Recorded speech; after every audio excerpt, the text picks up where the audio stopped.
ពិតជាសាហាវមែនទែននៅពេលនេះអ៊ីរ៉ង់បានប្រកាសដោយតាមប្រមាញ់កាត់ក្បាល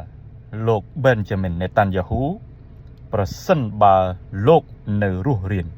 មានជីវិតមែនស្របពេលដែលពាក្យចចាមអារាមអំពីការស្លាប់ដ៏មិនពិតប្រាកដរបស់លោកនាយករដ្ឋមន្ត្រីអ៊ីស្រាអែល Benjamin Netanyahu ពេលនេះអ៊ីរ៉ង់ប្រកាសថាបើសិនជានាយករដ្ឋមន្ត្រីអ៊ីស្រាអែលរូបនេះនៅរស់រានមានជីវិតមែនខ្លួននឹងតាមប្រមាញ់លុះខ្សែតាមការផ្សាយរបស់ India Times នៅថ្ងៃអាទិត្យទី15ខែមីនាឆ្នាំ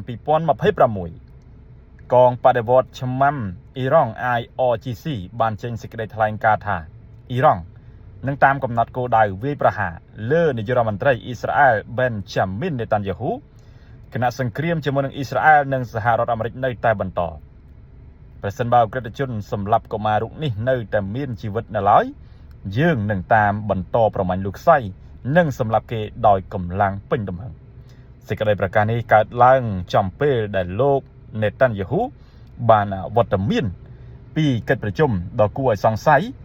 ចំពេលដែលផ្ទុះពាក្យចចាមអារាមថាលោកបានបាត់បង់ជីវិតនៅក្នុងភ្នក់សង្គ្រាមតាមរយៈវីដេអូផ្សព្វផ្សាយនៅលើកញ្ចក់ទូរទស្សន៍រដ្ឋអ៊ីស្រាអែលគេឃើញថានៅក្នុងកិច្ចប្រជុំទ័ពគឺមិនមានវត្តមានលោកនេតាន់យ៉ាហ៊ូទេពលគឺមានតែរដ្ឋមន្ត្រីការពារជាតិអ៊ីស្រាអែលខេតនិងមន្ត្រីជាន់ខ្ពស់ជាមួយនឹងមេទ័ពផ្សេងទៀតតែប៉ុណ្ណោះគូបញ្ជាក់ផងដែរថាកាលពីពេលថ្មីនេះមានព័ត៌មានចចាមអារាមថាលោកនេតាន់យ៉ាហ៊ូត្រូវបានបាត់បង់ជីវិតដោយសារតែការសម្លាប់របស់អ៊ីរ៉ង់តែយ៉ាងណាមិញលោកនេតាន់យ៉ាហ៊ូបានបង្ហាញខ្លួននៅក្នុងវីដេអូថ្មីមួយដើម្បីច្រានចោលទៅនឹងពាក្យចចាមអារាមដែលថាលោកបានបាត់បង់ជីវិតលោកនាយករដ្ឋមន្ត្រី Benjamin Netanyahu បានបញ្ចេញវីដេអូថ្មីមួយដែលទាត់ចោលនៅពាក្យចចាមអារាមធ្វើឲ្យផ្អើលពេញបណ្ដាញសង្គមដែលផ្សាយថាលោកត្រូវបានសម្លាប់នៅក្នុងការវាយប្រហាររបស់អ៊ីរ៉ង់បើតាមការចេញផ្សាយរបស់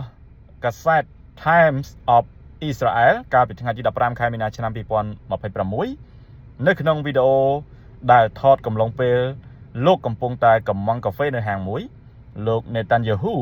បានពោលពាក្យបែបលេងសើចថាខ្ញុំស្លាប់មែនតែព្រោះកាហ្វេ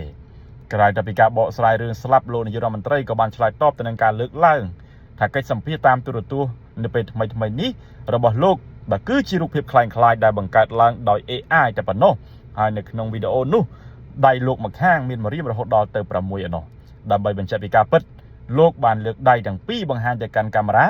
ដើម្បីឲ្យគ្រប់គ្នាបានឃើញច្បាស់ថាលោកមានម្រាមដៃទាំងសងខាងតែ10តែប៉ុណ្ណោះមិនមែនលើសដោយការបង្កើតដោយ AI ឡើយនៅtrongវីដេអូលោក Netanyahu បានលើកទឹកចិត្តឲ្យប្រជាជនអ៊ីស្រាអែលចេញមកក្រៅដើម្បីស្រូបយកខ្យល់អាកាសបរិសុទ្ធខ្លះប៉ុន្តែត្រូវនៅក្បែរជំរកមានសុវត្ថិភាពជានិច្ចលោកក៏បានសន្យាថារដ្ឋាភិបាលនឹងព្យាយាមដកចេញនៅរាល់ការរដ្ឋបិទផ្សេងៗឲ្យបានច្រើនបំផុតតាមដែលអាចធ្វើទៅបានដើម្បីឲ្យជីវភាពរស់នៅរបស់ប្រជាជនវិលត្រឡប់